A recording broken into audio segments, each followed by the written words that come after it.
Hey everyone, it's Jess from ColDesi, and today I'm going to teach you guys how to make some spring tote bags using the DigitalHeat FX 9541. So let's get started.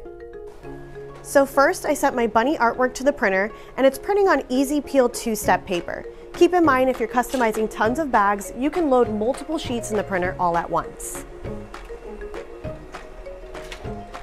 So now that we're over at our heat press, I'm going to take my A sheet, lay it right down on the bottom platen here.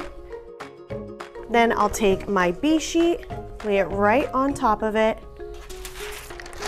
Standard finishing sheet right on top, and then we'll press. This next step is what we like to call the marrying process. This means that the adhesive from our B sheet is only sticking to the toner on our A sheet, creating a finished transfer. All right, so I laid the tote bag on the bottom platen, and I'm going to take my finished transfer and line it up as even as possible onto my tote bag here.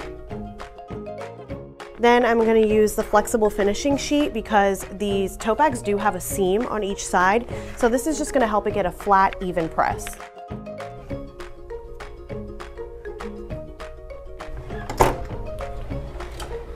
All right, I'm just going to take this off.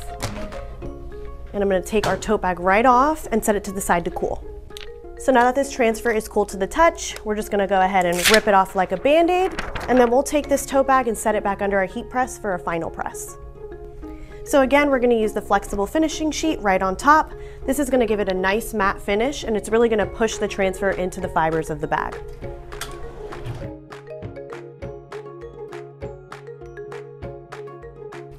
So this next step is optional, but it really will take your tote bag to the next level. So we're just going to use a hot glue gun here, and we're going to stick this nice little fuzz ball right on top of the bag. We did a quick online search, and tote bags like these are retailing for about $15 to $20 on shops like Etsy. Plus, they're perfect for the spring season. So if you want to find any of the products we used today in this video, visit ColemanandCompany.com. Thanks for watching.